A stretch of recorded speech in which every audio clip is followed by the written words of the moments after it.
was born in a thunderstorm. I grew up overnight. Oui. Son ne revient pas tout de suite, mais... I survived. On démarre ce bloc-notes avec la sélection musicale d'Alex Jaffray de la semaine. Et aujourd'hui, il y en a pour tous les goûts parce qu'il dit oui, moi. Bon, alors on va satisfaire tout le monde. Voilà. Où était la virgule dans la sélection musicale d'Alex Jaffray de la semaine? Est-ce que je suis de la semaine ou est-ce que c'est la sélection qui est de la semaine? Vous êtes de la semaine. Je suis de la semaine.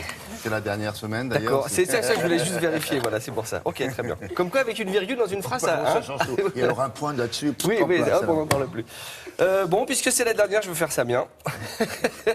Donc, T'as besoin d'aide non, je vais faire ça bien tout seul. On commence avec Sia. Sia, S-I-A, c'est une chanteuse australienne de 39 ans, voilà, dont on voit le visage là, et c'est assez rare puisque depuis 2 ou 3 albums, elle veut plus montrer son visage parce qu'elle dit que ça va lui bousiller le cerveau, la notoriété et la promotion.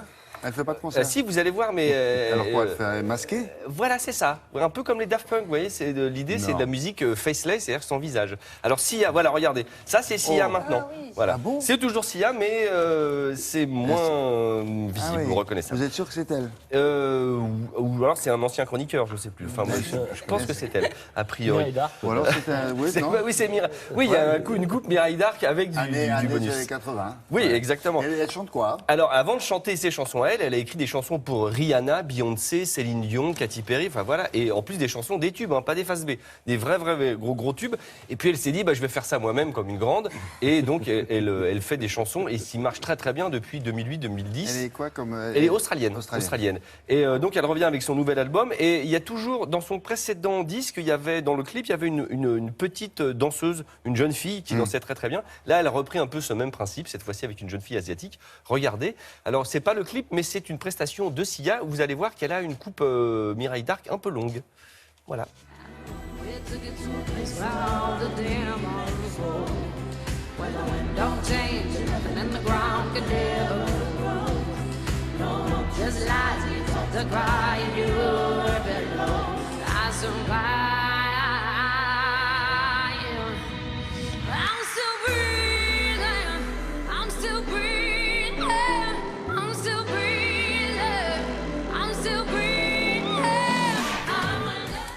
C'est bizarre parce qu'elle a une très jolie voix.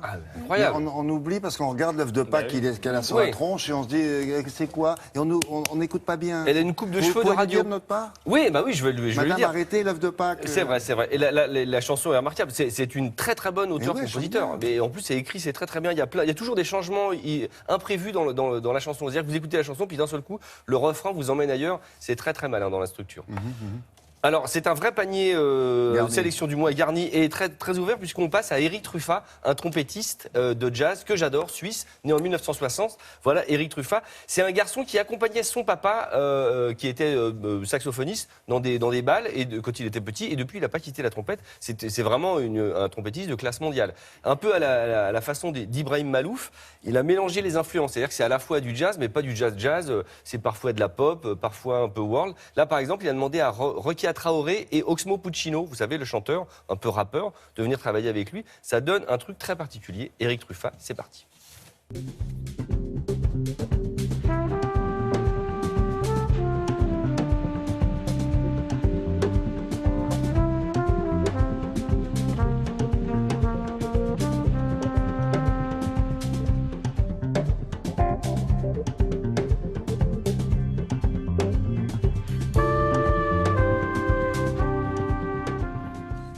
Ça a toujours été très cinématographique. On pense à Miles Davis et à Ascenseur pour l'échafaud tout de suite. Là, il manque plus que les images. Ouais, exactement. C'est très bien. Hein. Ça faisait 3 ans qu'il n'y avait pas eu d'album d'Eric Truffat à quartet. Allez-y, même si vous n'êtes pas fan de jazz, ça s'écoute. C'est très bien. Et on finit avec Renaud Capuçon, dans un autre genre. Renaud Capuçon, immense violoniste, qui a commencé à l'âge de 4 ans, puis qui a collectionné tous les prix possibles. Premier prix de musique de chambre, premier prix de conservatoire, premier prix de tout. Révélation en 2000 aux victoires de la musique classique du meilleur nouvel artiste. Enfin voilà, c'est un garçon absolument brillant. Pour ses 40 ans de carrière, déjà, c'est un album meilleur d'eux avec, par exemple, la symphonie espagnole de Édouard Lalo. Et vous avez Pablo Sarrazat. Il reprend Pablo Sarrazat, vous savez, la rue Sarrazat. Vous savez, dans la chanson place d'Amour, j'ai vu tout seul avec maman. Rue Eh bien, Sarrazate. rue Sarrazate, c'est Pablo Sarrazate, c'est un compositeur, vous ne le saviez pas. Avant d'être une rue, Avant il d'être était compositeur. Avant d'être une toute petite rue du 15e arrondissement, voilà. Et c'est la seule rue de Paris qui finit en hâte, Eh oui. puisqu'il voulait voilà, rimer. Enfin, Si, on est- il y avait Shabbat. La rue Chabat Mais ça- Ça n'existe même pas, cette rue-là. Pas possible. Oh, Renaud Capuçon, remarquable album. Regardez, enfin, on va pas dire que le gars joue bien, le gars joue magnifiquement bien. Voilà.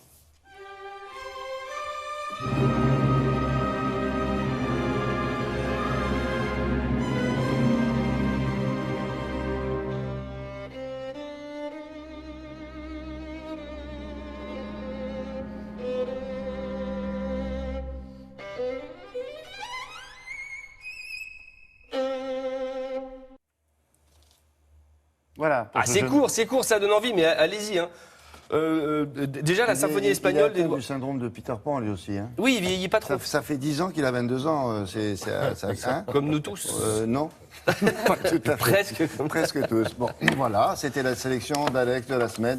Mais bon, il va revenir. Oh, merci, beaucoup. chef. Je te La kiffe. rue de presse, elle est culturelle.